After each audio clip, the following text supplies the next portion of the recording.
ორგანიზაციის მიზანი იყო ევროკავშირის შესახებ ინფორმაცია უფრო სიღრმისეული ყოფილიყო, მტკიცებულებებზე დაფუძნებული ყოფილიყო, რომ საზოგადოებას ჰქონოდა ამომწურავი ინფორმაცია იმ საჯარო წყაროებში, სანდო-საჯარო წყაროებში გამოქვეყნებული ინფორმაცია აკუმულირდა, ესე ვთქვათ, ამ სახელმძღვანელოში და ჩვენი მიზანი არის ყველა სეგმენტს, მათ შორის უმცირესობებსაც ჰქონდეთ ამომწურავი ინფორმაცია თუ რას ნიშნავს ევროკავშირი, რა სარგებლის მომტანი იქნება ევროკავშირში გაწევრება საქართველოსთვის და ასევე რა მნიშვნელობის მატარებელია კანდიდატის სტატუსი მოცემულ შემთხვევაში.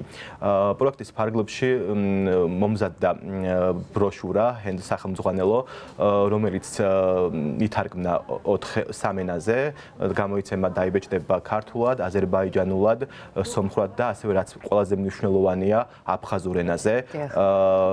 მოგეხსენებათ, რომ არაერთი დოკუმენტი გამოცემულა ევროკავშირის შესახებ, თუმცა ამგვარი ფორმით ხელშესახები ინფორმაცია, რომელიც აღწერილია ამ ჰენდბუქში არ ყოფილა და ასევე არ ყოფილა ნათარგმნი სხვა ენებზე და მით უმეტეს აფხაზურ ენაზე. ამიტომ უფრო მეტად სენსიტურია ეს საკითხი, რომ ჩვენს მეგობრებს აფხაზეთში ჰქონდეთ ინფორმაცია თუ რა მნიშვნელობის მატარებელია ევროკავშირში საქართველოს გაწევრება და თითოეული ჩვენგანი რა სარგებელს მივიღებთ ამ მიმართულებით. ასევე პროექტის ფარგლებში დაგეგმილი არის ვიზიტები ეთნიკურ უმცირესობებთან და უშუალოდ ჩვენ მათ შეხვედრების ფორმატში ავუხსნით თუ რას ემსახურება ეს დოკუმენტი, რა მნიშვნელობის მატარებელია და ცნობიერების ამაღლების კუთხით შევეცდებით მაქსიმალურად მივიტანოთ მარტივ ენაზე და მათთვის გასაგებ ენაზე თუ რა მნიშვნელობა აქვს საქართველოს გაწევრებას ევროკავშირში და რა სარგებელს მიიღებს როგორც პენსიონერები, განათლების მიმართულების სტუდენტები და ასევე დასაქმებულები, რომლებიც მუშაობენ ამ შემთხვევაში საქართველოში. დიახ, აი ეკატერინა რაღაცნაირად გვიკარნახა შემდეგი საკითხი, რაზეც უნდა გავაგრძელოთ საუბარი.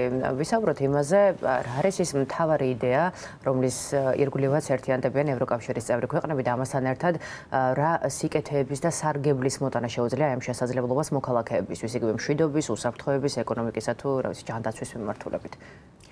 ძალიან მნიშვნელოვანია. უპირველეს ყოვლისა, მაინც ვიტყვი, რომ ადამიანთა უფლებების ცენტრმა, რომელსაც მხარს უჭერდა გაეროს განვითარების ფონდი, ძალიან კარგი საქმე გააკეთა. რა თქმა უნდა, ეს არის შემეცნების ზრდა, ეს არის დეзинფორმაციასთან ბრძოლა, ეს არის ინფორმაციული, ასე ვთქვათ, მისვლა საზოგადოების თითოეულ წევრამდე და დღეს ალბათ განსაკუთრებით ფუნდამენტურია. გაიგოს ყველამ რეალურად რატო გვინდა ეს ევროკავშირი, რისთვის გვინდა ევროკავშირი, როგორ ახერხებს თვითონ ევროკავშირში 27 სხვადასხვა ქვეყანა მრავალეროვანი განსხვავებული კულტურით, ისტორიით, ტრადიციით ერთად ყოფნას. აქ საუბარია რა აერთიანებთ მათ და აერთიანებთ ის ფასეულობები, როგორიც არის პირველ რიგში მოქალაქის კეთილდღეობა და უსაფრთხოება. იმიტომ რომ დღევანდელი თანამედროვე დემოკრატია და სამყარო არ არსებობს ადამიანის მსახურების გარეშე. ყველაფერი ტრიალებს ადამიანის მშვიდობის, ადამიანის უსაფრთხოების, ადამიანის ღირსეული ცხოვრების, ღირსეული დასაქმების ირგვლივ და რა თქმა უნდა, როგორ შეიძლება ამის ირგვლივ არ გაერთიანდნენ ევროკავშირის ქვეყნები. ზუსტად ეგ არის ხაზგასმული შინაარსში, რომ რა არის ევროკავშირის კომპეტენცია. საქართველოში ხშირად გონიათ, რომ ევროკავშირი ყველაფერს ეხება და ყველა სფეროში იღებს კანონებს. ეს ნამდვილად ასე არ არის. ევროკავშირის გამოკვეთილად აქვს კომპეტენციები, რომ ბაზრის ფუნქციონირების კანონმდებლობა მიიღოს და იქ სოციალური და უსაფრთხოების გარანტიები რაც არის, აი ეს დაარეგულიროს და აქედან გამომდინარე, რა თქმა უნდა, ის თავის დროზე მომხიბვლელი გახდა დღევანდელი 27 სახელმწიფოსთვის და თუნდაც იმ გაფართოების ქვეყნებისთვის, რის მიმართაც ევროკავშირმა გამოაქვეყნა. აი ეს მოდით ესე ვიტყვი, ახალი და მგონი ბოლო გაფართოება თავის ისტორიაში. შინაარსი ძალიან საინტერესოა, მაქსიმალურად ვეცადეთ ბატონ გიორგისთან ერთად, რომ მარტივად გასაგები და ლაკონიური ყოფილიყო ნებისმიერი, ასე ვთქვათ, ადამიანისთვის წაკითხვის დროს.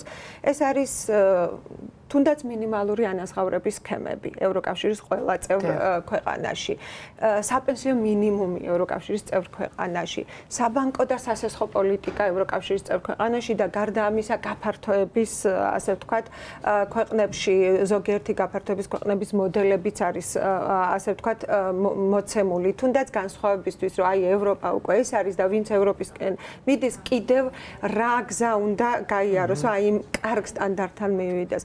სხვათა შორის აქ ჩავთეთ ბედნიერების და კმაყოფილების კვლევები ხო, ამაზე ვისაუბრებთ ოდნავ მოგვიანებით, მანამდე კი განათლებაზე მინდა გავაკეთოთ აქცენტი, იმდენ რამდენადაც ჩვენ ვიცით ხომ, რომ ევროკავშირისთვის ერთ-ერთი ყველაზე მნიშვნელოვანი და პრიორიტეტული მიმართულებაა სწორედ ეს კომპონენტი და რომ აგვიხსნათ ჩვენც და მაყურებელსაც, აი როგორია გაერთიანების წევრი ქვეყნების განათლების პოლიტიკა, მათი ხედვები, სტრატეგიები ამ ნაწილში.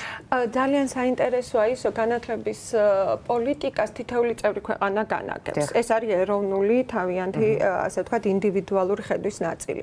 რაშიც ევროპა საერთო, ასე ვთქვათ, გაერთიანებას ახერხებს ამ სფეროში, ეს არის, რომ ხელი შეუწყოს მეცნიერებას და კვლევას და სწავლებას მთელი სიცოცხლის მანძილზე, რასაც მოაქვს პროფესიონალიზმი, რომელიც მე გამოიყენება წარმოებაში, დასაქმებაში და გამოიყენება საბოლოოდ ბაზრის განვითარებასა და კაპიტალის ზრდაში. ეს მთელი კონცეფცია არის, ასე ვთქვათ, ეკონომიკა, რომელიც ცოდნაზე დაფუძნებული ეკონომიკა უნდა იყოს და აქედან გამომდინარე განათლების აი ეს ზოგადი პოლიტიკა, რომ მეცნიერებას და სწავლებას და ტრენინგებს და კვლევებს ხელი შეეწყოთ, აი აქ არიან საერთო, ასე ვთქვათ, ფასეულობებში შეთანხმებული ევროკავშირის წევრი ქვეყნები, ხოლო ინდივიდუალურად განათლების მენეჯმენტი, შეფასების სისტემები და ასე ვთქვათ, ეროვნული პოლიტიკა ეს უკვე რჩება ქვეყნების დონეზე. და ევროკავშირის დონეზე ასევე განსაკუთრებული ყურადღება ექცევა დასაქმებულთა უფლებების დაცვას, ამაზე ცალკე თავიც არის ხო მიძღვნილი ამავე პუბლიკაციაში, აი როგორია ევროპული სტანდარტები ამ თვალსაზრისით და რამდენად ახლოს ან პირიქით შორს არის საქართველოს ამ სტანდარტებისგან. ძალიან საინტერესოა. სხვათა შორის უნდა აღინიშნოს, რომ ის სტანდარტები, რაც ევროკავშირს აქვს და ჩვენთვის ეს საკმაოდ მაღალი სტანდარტია, ევროკავშირში ეს ყველაზე მინიმალურ სტანდარტად ითვლება. იმიტომ რომ ევროკავშირი იძლევა შესაძლებლობას იყოს მინიმალური სტანდარტი და ვისაც მეტად შეუძლია, მეტად განავითაროს ეროვნულ დონეზე. აქ გაერთიანებული არის, რა თქმა უნდა, დასაქმებულის ფიზიკური უსაფრთხოება და დასაქმების სტაბილურობის სტანდარტი, აქ გაერთიანებული არის ქალის და დეკრეტულ შეებულებაში მყოფი ქალის დაცვის სტანდარტი, აქ გაერთიანებულია ოჯახის ერთიანობის სტანდარტი, ეს ძალიან მნიშვნელოვანია, ოჯახს იცავს და ეს დასაქმებიდანაც დანახული აქ ევროკავშირს, აქ საუბარი არის მინიმალურ ანაზღაურებაზე, სულ ახალი დირექტივა მიიღო ევროკავშირმა და აქედან გამომდინარე ეს საერთო კეთილდღეობის სივრცეს ქმნის, მინიმალური საერთო კეთილდღეობის. საქართველოს რაც შეეხება კანონმდებლობა საკმაოდ კარგად არის დაახლოებული თვითონ აი მატერიალურად დაწერილი კანონმდებლობა ევროკავშირის სტანდარტებთან, მაგრამ რა თქმა უნდა ჩვენ გვაქვს გარკვეული გამოწვევები აღსრულებისა და იმპლემენტაციის ნაწილში. თქვენ ახსენეთ ადამიანთა კმაყოფილებისა და ბედნიერების კვლევა, რომელიც ყოველწლიურად ტარდება თურმე მთელს მსოფლიოში. გიორგი, თქვენ რომ გითხრათ, რა კრიტერიუმებს ეფუძნება ეს კვლევა, ან არ ვიცი რომელსაც გნებავთ და როგორია ბოლო მონაცემები კვლევის შედეგები? ბოლო მონაცემებზე უმჯობესია იქ ამისაუბროს, თუმცა ბედნიერების ინდექსის მაჩვენებლის თვალსაზრისით ჩვენ ბევრ ქვეყანას ჩამოვრჩებით და სამწუხარო ფაქტია ეს. ამისთვის ძალიან ბევრი უნდა ვიმუშაოთ და ის ეტაპები რაც უნდა გავიაროთ, ის 9 მითითება ეკა, რომელიც უნდა შეასრულოს ქვეყანამ, სწორედ ამას ემსახურება, რომ დაუახლოვდეთ და ჩვენს ქვეყანაშიც იყოს ეს ბედნიერების ინდექსი მაღალი. ასევე სამე გადავა საკითხზე მე მინდა ვისარგებლო შემთხვევით და რომ არა გაეროს განვითარების პროგრამა საქართველოში და ბრიტანეთის მთავრობა ეს პროექტი ვერ განხორციელდებოდა და მე ძალიან დიდი მადლობა მინდა უთხრა მათ მხარდაჭერისთვის, რომ ასეთ საკითხზე მხარი დაგვიჭირეს, რომ სწორად მივაწოდოთ საზოგადოებას ინფორმაცია თუ რას ემსახურება ევროკავშირი და ასევე ბევრი დეზინფორმაცია ვრცელდება, არასწორი ინფორმაცია და სწორედ ეს იყო ჩვენი მიზანი ამ პროექტით, რომ სწორი და ამომწურავი და მტკიცებულებებზე დაფუძნებული ინფორმაცია მიგვეწოდებია. კვლევაზე 2 წუთით და შემდეგ საქართველოსაც უნდა მოვასწროთ. ძალიან საინტერესო არის, აქ კვლევა ჩაშლილი არის მრავალ კომპონენტად, ხანდაზმული მოსახლეობის ბედნიერების ინდექსი, ახალგაზრდების ბედნიერების ინდექსი ზოგადად და ძალიან საინტერესოა ისო, თუნდაც 153 ქვეყანას შორის, გამოკითხული შესწავლილი ქვეყნებს შორის, ყველაზე მეტი ეს ბედნიერების ინდექსი მოდის ევროკავშირის ქვეყნებზე. აქ ხო ლეგიტიმურად რო დავსვათ შეკითხვა რატომ, ესე იგი და აქ კრიტერიუმებია.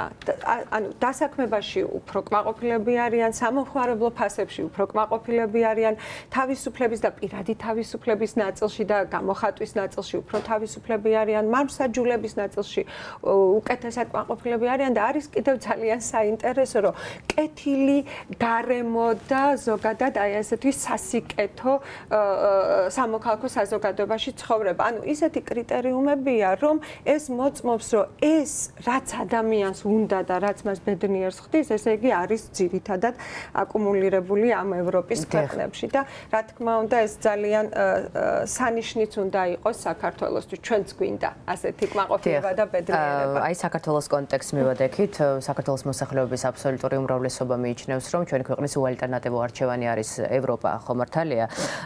თუმცა აი გადაწყვეტილების შემდეგ, რომლის მიხედვითაც საქართველოს 2028 წლამდე შეაჩერა ევროკავშირთან მოლაპარაკებები, აი კიდევ უფრო აქტუალური გახდა ხო ამ საკითხზე მსჯელობა. ვისაუბროთ საუბრის მიწურულს იმაზე, აი რას ნიშნავს კანდიდატის სტატუსი საქართველოსთვის, რომელიც მას უკვე აქვს და აი მსგავსი რიტორიკის ფონზე, რაც უკვე ვახსენეთ, როგორ გესახებათ საქართველოს მომავალი ევროკავშირში. მოდით მაინც პირველ რიგში ის ვთქვათ, რომ აი ეს დეზინფორმაცია დავამარცხოთ, რომ ევროკავშირი ვთქვათ რაღაცნაირად თვითონ ახვევს თავს კანდიდატობას ან წევრობას საქართველოს. არა, ზოგადად ეს ასეთი წესია ევროკავშირში, 73 წელია ევროკავშირი ფუნქციონირებს და მას ყოველთვის იქით მიმართავენ გაწევრებისთვის და ასე ვთქვათ კანდიდატობის სტატუსისთვის. და ამიტომაც საქართველოს ეს გზა გაიარა და როდესაც ჩვენ იქით მივმართეთ ოფიციალურად, მთავრობამ იქით მიმართა, ევროკავშირმა საკმაოდ რთული გადაწყვეტილება მიიღო. ეს არ იყო მარტივი გადაწყვეტილება. საქართველოს გაფართოების სივრცეში გაწევრიანება და კანდიდატობის სტატუსის მიცემა, მაგრამ ეს მოხდა. ანუ ზუსტად იმ არჩევანის გამო, ამდენწლიანი ბრძოლის გამო და რა თქმა უნდა, ეს საქართველოსთვის ნიშნავს თუნდაც იმ სტანდარტებთან ახლოს მისვლას და იმ კმაყოფილების და ბედნიერების ინდექსში გადასვლას, რომელიც ჩვენ სპეციალურად შევისწავლეთ და ეს რიცხვებით და სტატისტიკით ავსახეთ აი ამ სახელმძღვანელოში. ეს ნიშნავს თავისუფლებას, ეს ნიშნავს სწრაფ მართლმსაჯულებას, ეს ნიშნავს დასაქმების სტაბილურობას, ეს ნიშნავს ღირსეულ ცხოვრებას, ეს ნიშნავს გადაადგილების თავისუფლებას, სულიერ განვითარებას, კულტურულ განვითარებას, მემკვიდრეობის განვითარებას, განათლების განვითარებას, ყველაფერს იმას, რაც ფაქტიურად ჩვენ გავწერეთ ევროკავშირის სურსათის უნებლობა, რომელიც ჩვენს ჯანმრთელობას ეხება, ეს არის ძალიან მნიშვნელოვანი და ის სტანდარტები, რომელსაც აწესებს ევროკავშირი, მნიშვნელოვანი რომ ჩვენთანაც იყოს დაცული, ვინაიდან ჯანმრთელობა არის უპირატესი, რომ ყველა ცხოვრები ჰქონდეს თანაბარი ხელმისაწვდომობა და სურსათი იყოს უვნებელი.